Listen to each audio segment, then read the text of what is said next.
గోవర్ధన్ రెడ్డి అనే అక్రమ కేసులో కారాగారంలోకి నిర్బంధించడం జరిగింది.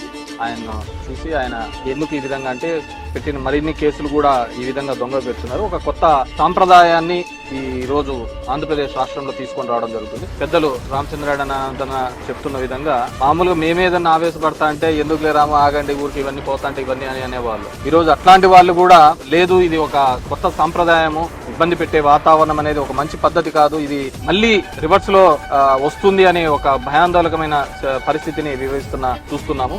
ఖచ్చితంగా ఇది ఒక చెడు సాంప్రదాయాన్ని లేవనెత్తుంది. నేను ఒక్కటే చెప్పదలుచుకున్నాను, ఈ రోజు ప్రభుత్వాన్ని ఎలాగో అయితే మా మీద కేసులు ఇవన్నీ 4 ఏళ్ళు మాకు తప్పవు. నేను కోరుకునేది ఏంటంటే మీరు ఎట్లాగో బడులు హాస్పిటల్ రిపేర్లు చేపిలేరు, నీట్ గా చేపిలేరు. నెక్స్ట్ అయినా మీకు ఇది చాలా అవసరం పడుతుంది. ఏది ఈ సెంట్రల్ జైల్స్ అన్ని కూడా దాన్ని రెనోవేట్ చేసేసి మంచి కండిషన్స్ తో పెట్టుకుంటే రేపొద్దున మీకు కూడా ఉపయోగపడతాయి. కాబట్టి అది డెఫినెట్ గా చేయాలని చెప్పేసి మిమ్మల్ని కోరుతున్నాను.